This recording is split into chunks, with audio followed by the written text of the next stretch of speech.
안녕하세요. 칠기조날입니다. 김영석 교수는 올해 105세 한국 최고령 철학자이자 작가, 연세대 명예교수로서 이 시대 최후의 지성인이라 불리우고 있습니다.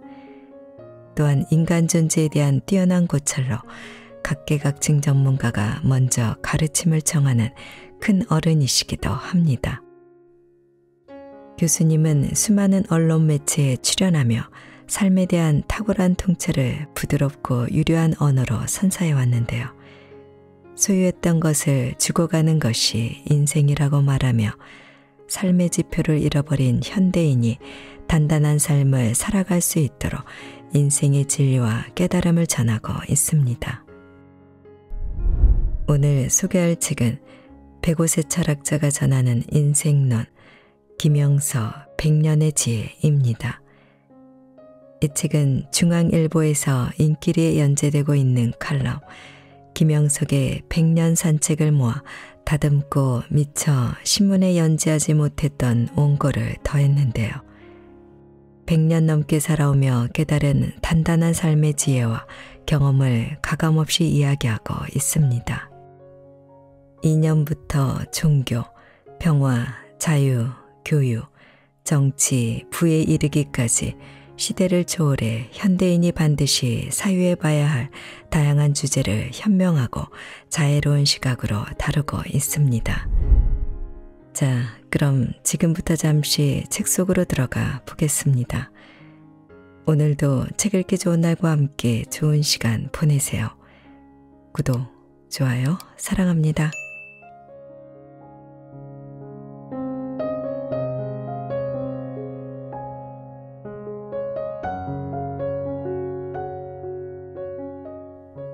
아름다운 인생을 살아라.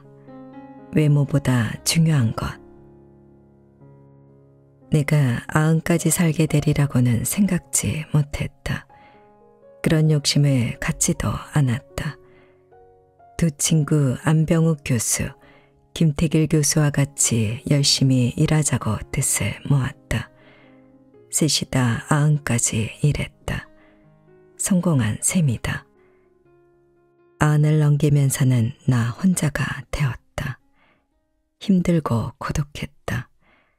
80대 초반에는 아내를 먼저 보냈는데 친구들까지 떠났다. 앞으로는 어떻게 하지? 90대 중반까지는 일할 수 있을지 모른다. 그러나 100세까지 살게 될 줄은 몰랐다. 철학계의 선배와 동료 중에는 97세, 98세가 최고령이었고 연세대학교 교수 중에도 100세를 넘긴 이가 없었다. 그래도 나름대로 새 출발을 해야 했다. 생각을 정리한 결과가 아름다운 늙은이로 마무리하자는 서원이었다. 삶 자체와 인생을 아름답게 살고 싶었다. 우선 외모부터 미화시켜야 한다. 몸 단장이다. 70에서 80대 후배 교수들이 나야 늙었는데 하며 허름하거나 초라한 차림으로 외출하는 것을 보았기 때문이다. 옷도 하나의 예술품이다. 화려하거나 고급스러운 의상이 아니라 품격 있고 조화롭게 입어야 한다. 쉬운 일은 아니지만 관심에서 멀어지면 나 편하면 그뿐이지 하는 습관이 더 앞선다. 그래서 모임에 나갈 때나 강연장에 갈 때는 신사다운 품격을 갖추기로 했다. 얼굴과 자세의 미화, 생각과 감정의 미화. 뒤따르는 과제는 얼굴과 자세의 미화다. 내 얼굴은 절반 이상이 대머리다. 중학생 때부터 고민이었는데 지금은 스스로 보아도 어떻게 할 도리가 없다. 가발은 부자연스럽다. 자연스럽지 못한 것은 아름다움이 못 된다. 머리 색깔이라도 보기 흉한 백발이 안 되었으면 좋겠다고 걱정했다. 그런데 100세가 넘으면서 좋은 모습으로 바뀌었다. 이마가 넓어지기는 하면서도 백발이 더 생기지는 않았다. 거울로 살펴보았다. 뒷머리카락은 더 빠지지 않았고 약간씩 검은색으로 바뀌고 있었다. 옛날 사람들은 회춘이라는 말을 썼던 것 같다. 밖으로 말은 못하지만 더 빠지지도 말고 휘어지지도 않았으면 좋겠다. 얼굴에서는 주름살이 문제다. 아침마다 세수한 뒤에는 90대 후반부터 사용하는 2가지 화장품을 쓴다. 이마와 뒷밤은 그대로 유지되는데 입 언저리에는 주름살이 깊어진다. 못 본 체하고 주시하지 않기로 했다. 그러나 아름다운 늙음을 위해서는 더 큰 과제가 있다. 아름다운 감정과 정서적 건강이다. 생각과 감정을 미화시켜야 한다. 옷이나 얼굴보다 몇 배나 힘든 정신적 작업이다. 가장 중요한 것은 노욕이다. 나이 들수록 욕심은 줄이고 지혜가 앞서야 한다. 그런데 지적 수준이 떨어지고 자제력이 약해지면 젊었을 때 채우지 못한 노욕에 빠지기 쉽다. 욕심쟁이 어린 시절로 돌아가기도 한다. 거기에 치매까지 겹치면 보기 싫은 늙은이가 된다. 손주와 싸우는 할아버지가 될 수도 있다. 내 주변에는 그런 늙은이들은 없다. 그런데 돈과 명예 때문에 노욕을 부리는 실수를 범할 가능성은 잠재되어 있다. 주로 다른 사람과 비교해 보거나 장년기에 갖지 못했던 욕망을 극복하지 못하는 사람들이다. 아름다운 늙음을 위해서는 욕심, 다시 말하면 소유욕을 버려야 한다. 지혜로운 늙은이는 그 욕망의 대상을 후배들에게 돌린다. 후배와 제자들을 칭찬해주며 키워주는 선배가 되어야 한다. 나 같은 나이가 되면 자제력이 약해진다. 좋지 못한 옛날의 습관이 튀어나온다. 칭찬보다 욕하기 좋아하는 사람도 있고 인정받고 싶은 잠재력 때문에 혼자서 대화를 독차지하기도 한다. 내 주장이 옳다는 자세다. 수준 낮은 정치인과 근본주의 신앙을 가진 지도자도 실수를 한다. 대화의 분위기를 해치며 내 생각과 다른 사람을 존경스럽게 받아들이지 못한다. 침묵과 겸손이 미덕이라는 예절을 지키지도 못한다. 선한 인생의 결실, 인생의 아름다움. 지금 나는 존경스러운 2 선배를 기억에 떠올린다. 철학과 선배인 정석혜 선생이다. 미국에 갔다가 97세일 때 찾아뵈었다.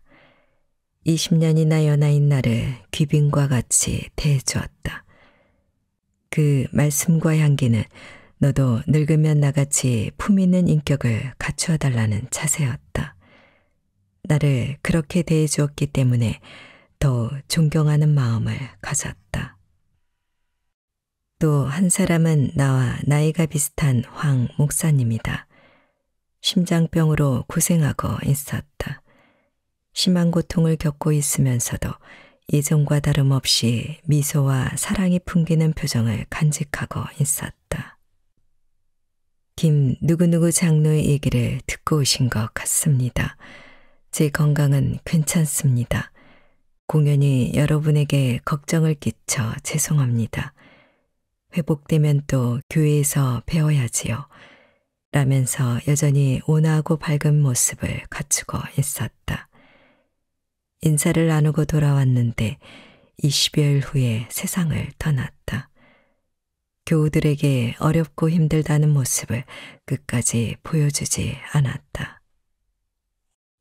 정석혜 교수는 4.19 교수 데모를 주도한 애국자였고 황 목사는 어린이와 청소년을 위해 생애를 보낸 분이다. 2 분에게는 애국심과 청소년을 위한 기도의 마음이 사라지지 않고 있었다. 그 인격과 삶 자체의 향기를 끝까지 간직하였다. 아름다운 눈연기는 역시 수양과 인격, 그리고 어떻게 살았는가에 있다. 보통 사람은 흉내낼 수 없는 풍성한 마음의 열매였다. 나는 과연 고귀한 인생의 목표를 갖추었는가를 묻게 된다. 인생의 아름다움은 선한 인생의 결실이다. 이웃과 사회를 얼마나 사랑했고 무엇으로 보답했는가는 생애의 유산이다. 나이 들어도 풍요로운 인생의 비결.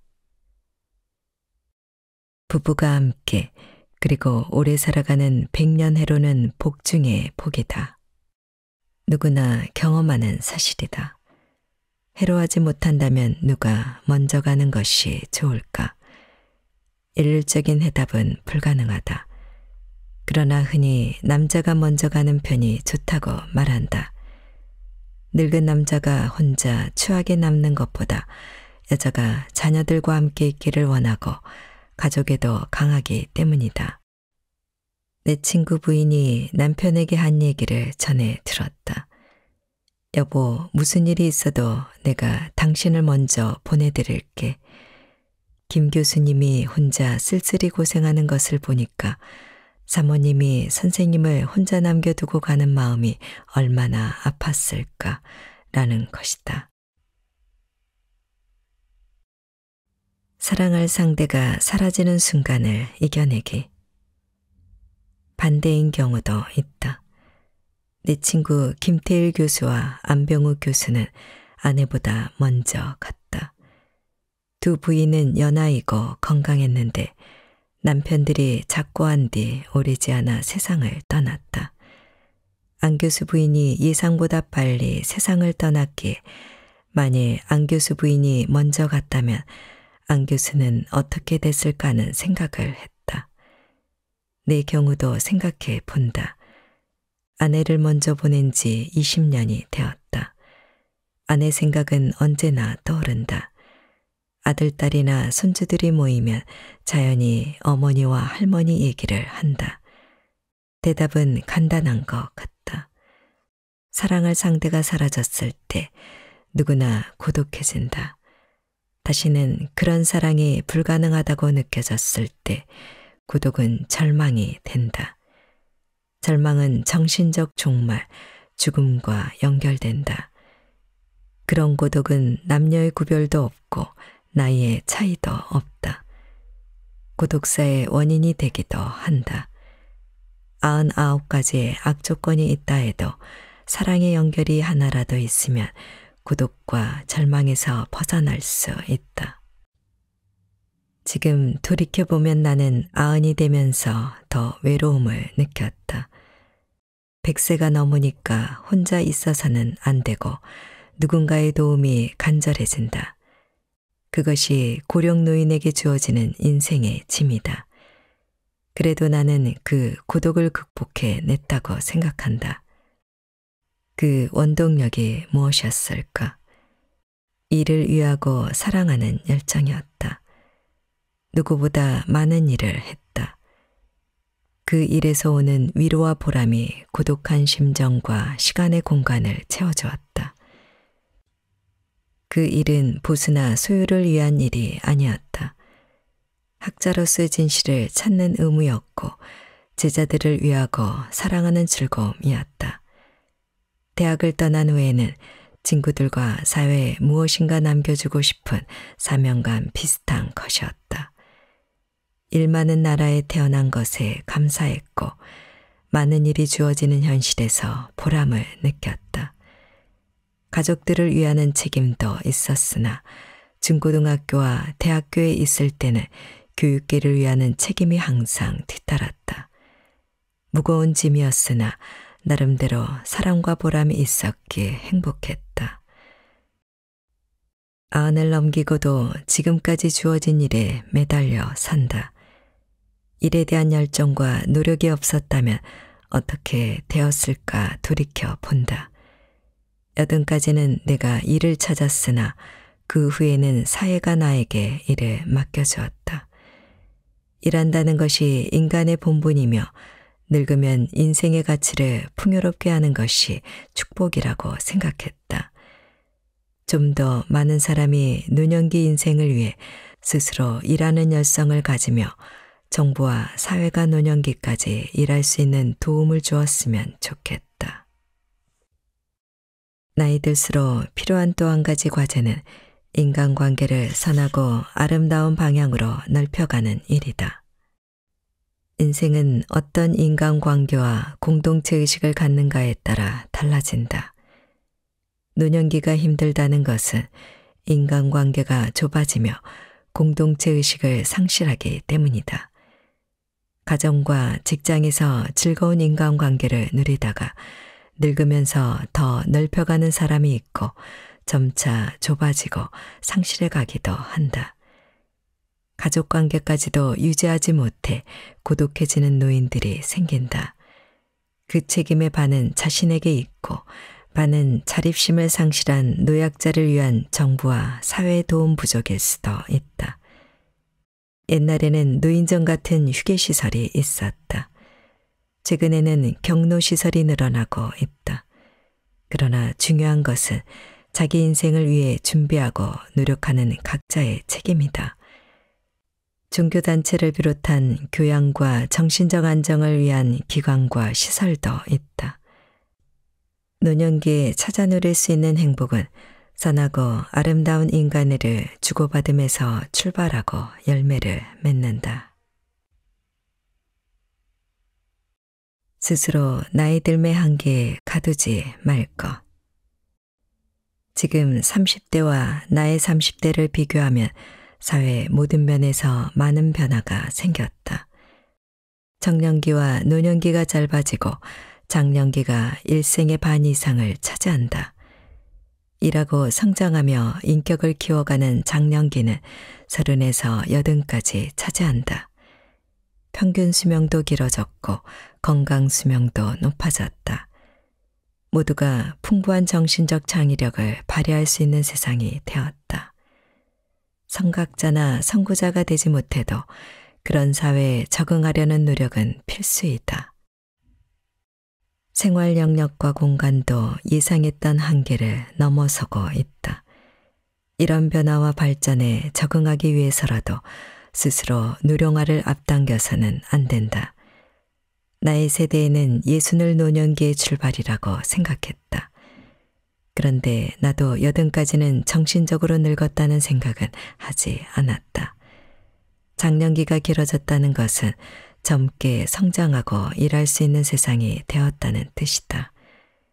우리가 더 좋은 세상을 자율적으로 창조해가는 것이 주어진 과제이고 희망이다.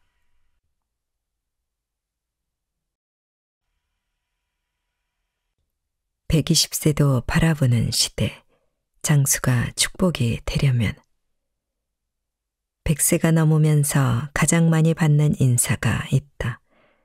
120세까지 사세요 라는 축하 말이다. 나는 할 말이 생각나지 않아 고맙다는 표정으로 대신한다. 그런데 내 가족 안에서는 그런 인사가 없다. 불가능한 일이기도 하고 104세인 지금도 힘들게 사는 모습을 보기 때문일 것이다. 여론조사 통계를 본 적이 있다. 100세까지 살고 싶으냐 라는 물음에 한국 사람은 51%가 그렇다고 답했는데 일본인은 22%만이 그때까지 살고 싶다고 했다. 일본은 세계에서 가장 장수 인구가 많은 나라다. 2022년 조사에 따르면 일본의 100세 이상 인구는 9만 명이다. 우리보다 10배가 높은 셈이다.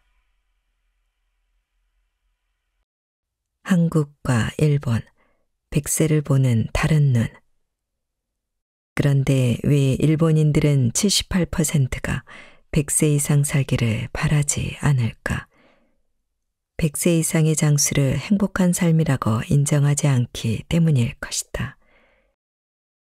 나는 왜 120세까지 살라는 인사를 받으면서도 고마운 마음을 못 가졌을까?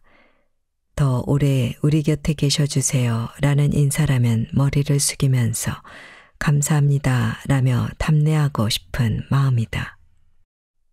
그 첫째 원인은 100세 이상의 삶은 신체적 부담과 고통이 동반하기 때문이다.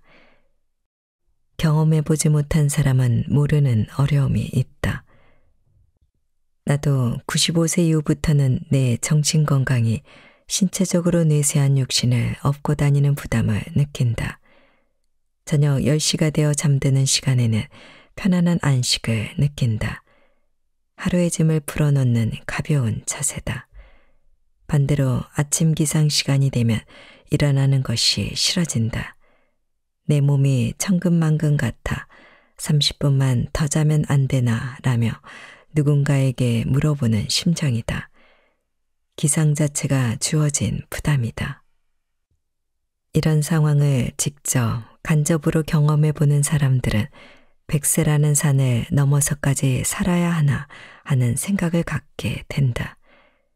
100세 이상 사는 가족이나 친지를 보는 사람은 그런 상태 이전까지의 인생을 원하게 된다. 정신이 신체의 노예가 되면서까지 살고 싶지 않다는 생각이다. 그러면 100세 이상까지 살고 싶어 하는 사람은 어떤 생각을 하는가? 통계에 따르면 가장 많은 사람은 조금이라도 더 긴 인생을 즐기고 싶다는 소원이다. 오랜 기간의 행복이 인생의 목표다. 그보다 낮은 수익이는 하나 두 번째가 가족들의 성공과 행복을 보고 싶다는 욕망이다. 그것이 인간적 본능이라는 생각을 하게 된다. 세상이 어떻게 변해가는지 보고 싶다는 기대도 있었다. 죽기 싫어서 산다는 대답도 있으나 20% 정도뿐이었다. 가는 데까지 가보자 마음으로 살아야 한다. 100세까지 살기 싫은 이유는 무엇인가라는 물음에는 가족이나 사랑하는 사람들에게 폐를 끼치고 싶지 않다는 생각이 가장 많았다. 그에 뒤따르는 것이 신체의 노쇠 현상에서 오는 걱정, 경제적 불안, 더 좋은 삶이 불가능하다는 예측, 평균 수명이면 충분하기 때문이었다. 어떤 죽음을 맞이하기를 원하는가라는 물음에는 자신도 예상하지 못했던 돌연사가 으뜸이다. 죽음에 따르는 고통과 슬픔을 함께하는 죽음의 분위기가 싫기 때문이다. 같은 희망의 반쯤은 가족들의 돌봄 속에서 조용히 가고 싶다는 기대였다. 평상시와 같이 잠들었다가 가족이나 주변 사람도 모르게 깨어나지 않는 죽음은 복을 받은 편이라는 견해도 있었다. 처음 이야기로 돌아가 보자. 누군가가 나에게 당신은 어떠했는가 라고 묻는다면 나는 어떤 대답을 할 수 있을까? 아흔까지는 내 인생을 내가 원하는 대로 살 수 있다고 믿었고 또 그렇게 되었다. 그런 희망은 누구나 가질 수 있다. 막상 아흔이 되니까 앞으로는 어떻게 하지라고 스스로 반문했다. 가는 데까지 가보자고 했는데 100세까지 연장되었다. 지금은 더 갈 수 있고 가야 할 인생의 길을 스스로 포기할 수가 없어 계속하고 있다. 평균 수명과 건강 나이가 10년은 더 연장된 세상이니까. 그러니까 100세까지는 누구나 도전해도 좋을 것이다. 그 다음에는 어떻게 하는가? 행복과 보람을 유지할 수만 있으면 누구나 의욕과 희망을 품는 것이 괜찮다고 생각한다.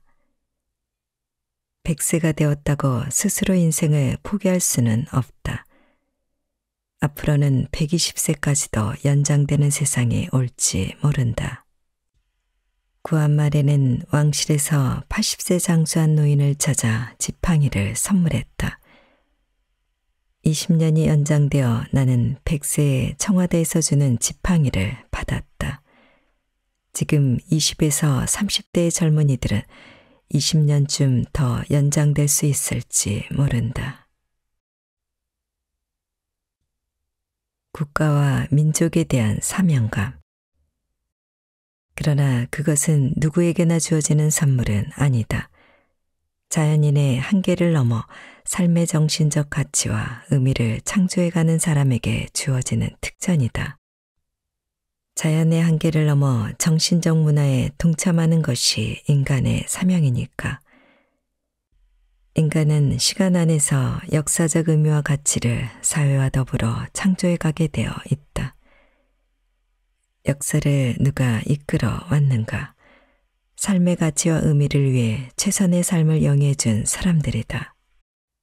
이에 뒤따르는 또 하나의 삶의 창조적 영역이 있다. 내가 사는 공동체 의무를 사명으로 사는 사람들이다. 나와 더불어 가족을, 우리와 함께 민족의 행복과 발전을 위한 삶이 본연의 책임이다. 정신적 가치를 창조하는 노력과 공동체의 기본이 되는 민족과 국가를 위해 주어지는 일과 사명의식을 갖추고 산다면 100세라는 시간적 한계는 사라진다. 나이란 숫자일 뿐이라는 말이 진실이 된다.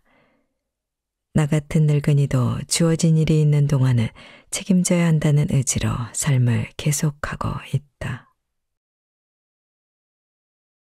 주어진 일에 최선을 다하면 더 소중한 일을 하게 된다. 옛날에는 지방에서 온 손님을 만나면 가훈이 무엇이냐 또는 좌우명이 무엇이냐고 묻는 사람들이 있었다.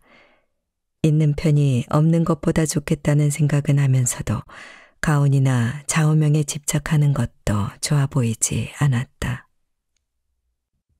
강원도 양구 철학의 집 내 가족 사진이 있는 자리에는 두 글귀가 있다. 정신적으로는 상위권에, 경제적으로는 중산층에와 사랑하는 사람이 사랑을 받는 사람보다 행복하다 이다. 앞에 글귀는 내가 뜻하는 것이고 다음 글귀는 아내의 삶을 통해 얻은 교훈이다. 나는 슬하에 많은 가족을 두었다. 또 제자 중에는 큰 기업을 운영하는 이들도 있다. 그들에게 내가 하고 싶은 이야기는 성공해서 부자가 되었더라도 사생활과 가정경제는 중산층 수준이 좋다는 것이다. 기업은 기업대로 독립된 공익기관이고 개인 생활은 정신적 가치가 중요하니까 경제적 관심이나 부담에 빠지지 말라고 권한다. 정신은 상위권에, 경제는 중산층에. 더 중요한 것은 사회 지도자 대부분은 중산층에서 태어났지 부유층 가정의 자녀가 아니었다고 말한다. 기업을 계승하는 일은 공인이고 사회 여러 분야의 지도자는 정신적 지도력이 있어야 한다. 인격과 정신적 가치를 깨달은 사람은 기업인도 될 수 있고 사회 각계의 지도자가 될 수 있어도 정신적으로 빈곤한 사람과 경제 가치의 노예가 된 사람은 기업인으로 성공할 수 없는 것이 보통이다. 나는 나를 위한 좌우명은 생각해 본 적이 없다. 삶이란 계속 낡은 것을 버리고 새로운 것을 찾아가게 되어 있기 때문이다. 그런데 지금까지 살아오면서 나도 모르게 터득한 교훈이 있다. 주어진 일에 최선을 다하라. 그러면 더 소중한 일을 하게 된다라는 신념이다. 상식적인 생각이다. 나는 군인이나 공무원들에게 이야기해온 경험이 많다. 직책에 따른 계급의식이 강한 공동체에서는 진급이나 상위보직에 대한 경쟁심을 갖게 된다. 그러나 크게 성공하는 사람들은 승진이나 높은 직위를 위해 과욕을 부리는 사람보다는 주어진 일에 최선을 다해 성취하고 늦게 출발하더라도 중책을 찾아 끝까지 가는 사람들이다. 욕심이 앞서면 목적에 도달하지 못한다는 교훈은 누구에게나 해당하는 충고이다. 일의 결과는 직위가 아니고 사회적 기여도에서 나타난다. 나 같은 사람은 대학에서 보직을 맡는 경우가 적었다. 기회가 오더라도 나보다 더 유능한 동료에게 양보하고 강의와 학문에 열중하고 싶었다. 그 결과는 어떻게 되었는가? 외국에 가거나 사회에 나가면 제자들의 사랑과 존경을 받는다. 교실에서 내 강의를 들은 제자들이 많기 때문이다. 그러나 주어진 일에 최선을 다하라, 더 소중한 일을 하게 된다 라는 체험을 한 것은 나의 신앙적 인생관의 결과라고 생각한다. 중학교 입학을 소원하면서 약속의 기도를 했기 때문이다. 하느님께서 나도 다른 사람들 같이 어른이 될 때까지 건강을 허락해 주시면 나를 위해서가 아니라 하느님의 일을 하겠습니다 라는 기도였다. 내 건강이 거의 절망 상태에 있었기 때문에 나를 위한 욕심이나 희망이 없었다. 인간은 일하기 위해 태어났다. 그런 출발에서인지 지금까지 항상 일이 먼저 주어졌다. 나 자신이 직업을 찾아가는 경험은 단 한 번뿐이다. 27세에 탈북 월남하고 뒤늦은 학기 도중에 중앙중고등학교 교사가 되기 위해서였다. 그리고 7년 후 연세대의 초청을 받은 후부터는 지금까지 주어진 일에 정성을 쏟아온 셈이다.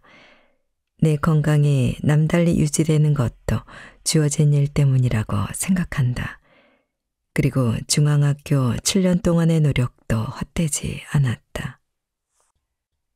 나보다 유능하고 훌륭한 인재들이 사회에 진출하였다.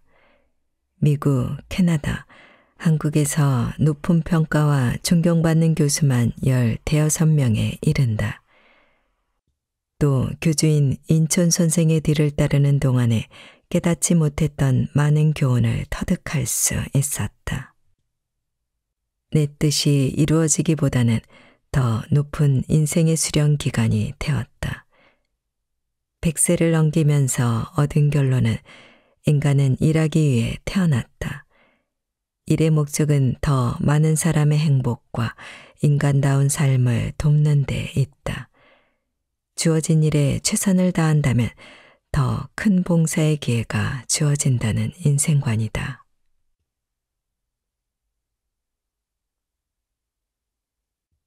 아내가 떠나도 내가 울지 못한 이유.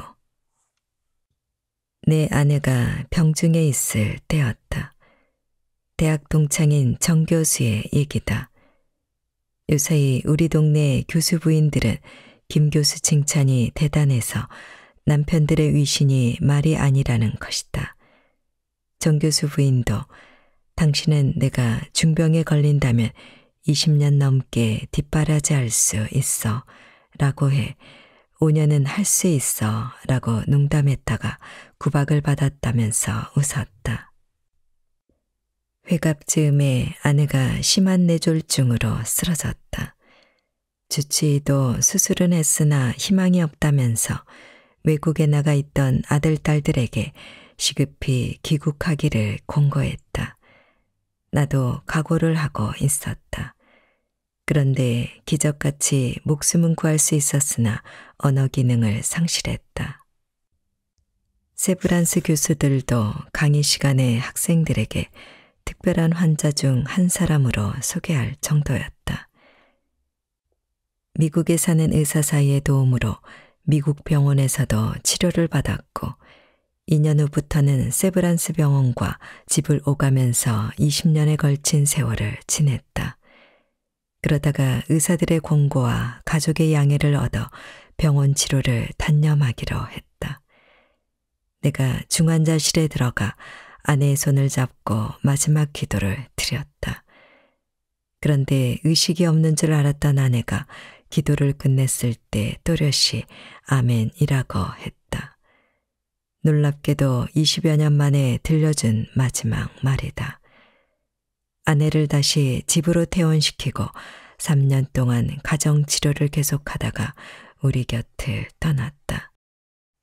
그러니까 교수촌 동네에서는 내가 모범적인 남편이라는 부담스러운 명예를 얻게 된 것이다. 부부가 부모가 된다는 것은 사회적 생존의 기본 조건이다. 가족을 위해서라면 양보와 희생은 당연한 의무가 된다. 늙으면 부부간의 사랑보다 자녀의 장래를 더 위해주는 사회적 공감대를 갖는다. 부모는 자신들보다도 자녀의 명예와 사회적 존경심을 더 소중히 받아들인다. 내 경우는 그런 과정을 밟는 동안에 아내가 불치의 환자가 되었다. 연애와 사랑의 과정을 다 겪은 뒤였다. 그때의 부부관계는 어떻게 되는가? 주어진 명칭은 없는 것 같다. 나는 그것을 인간의 과정이라고 느끼면서 체험했다. 인간이기에 인간다운 사랑을 갖게 된다는 뜻이다. 옆집에 불행한 이웃도 돕는 것이 인간의 정이다. 평생 동반한 사람을 위해 10년, 20년 사랑의 짐을 나누어 갖는 것은 당연한 도리다. 그 짐을 진다는 것은 주어지는 사랑의 행복일 수 있다. 91세 남편 보낸 아내의 기도. 여성의 경우는 더욱 그렇다. 내 중학생 때 친구가 91세에 세상을 떠났다. 문상을 끝내고 부인을 만났다.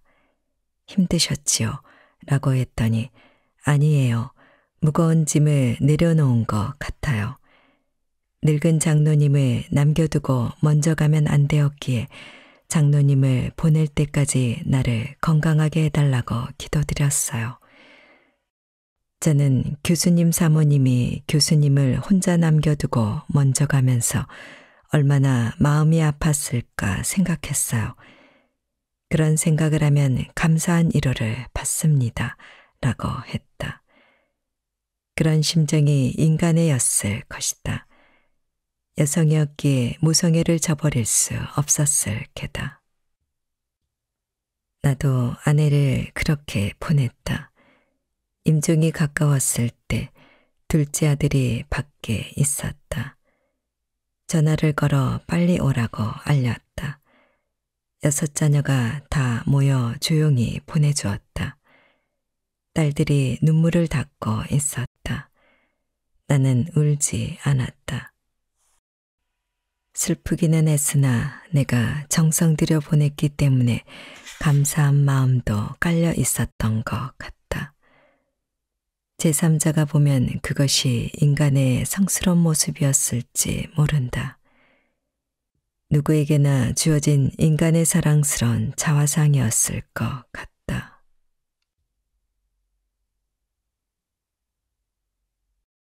육체가 누수해져도 정신은 늙지 않는다. 대한민국은 나를 따뜻한 품 안에 맞아줘 오늘에 이르렀다. 우리 국민도 6.25 전쟁의 폐허 속에서 무에서 유를 창건하는 새로운 탄생을 체험했고 성공으로 이끌어 왔다.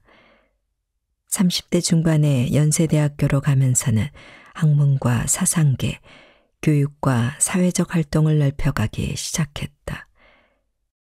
65세의 정년을 맞이하면서 가까운 친구들과 뜻을 모아 90세까지는 사회적 책임을 같이 하자고 약속했고 그 뜻을 성취했다.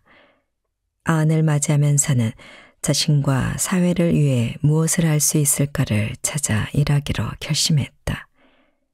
지금까지 강연, 집필, 몇 권의 저서를 남길 수 있어 감사하다. 지금 나는 내 긴 생애를 후회하지 않는다. 30까지는 성실히 자신을 키웠고 30여 년은 직장에서 최선을 다해 일했다. 70부터 30년은 더 열심히 일했다. 육체는 누수해졌으나 정신은 그렇게 늙었다고 생각지 않는다. 금년 4월은 내가 102세를 마무리하는 달이다. 자연히 100년 과거를 회상하게 된다. 장수한 것에는 감사하지만 자랑거리는 되지 못한다. 중한 것은 오랜 세월이 아니라 누가 더 풍요롭고 보람된 인생을 살았는가이다. 물론 장수와 보람까지 다 갖춘다면 축복받은 인생이 된다. 나에게는 일이 건강을 유지시켰고 정신력이 신체 건강도 지탱해 주었다고 생각한다. 많은 고생을 했다. 그러나 그 사랑이 있는 고생이 행복이고 행복은 섬김의 대가라는 사실을 체험했다.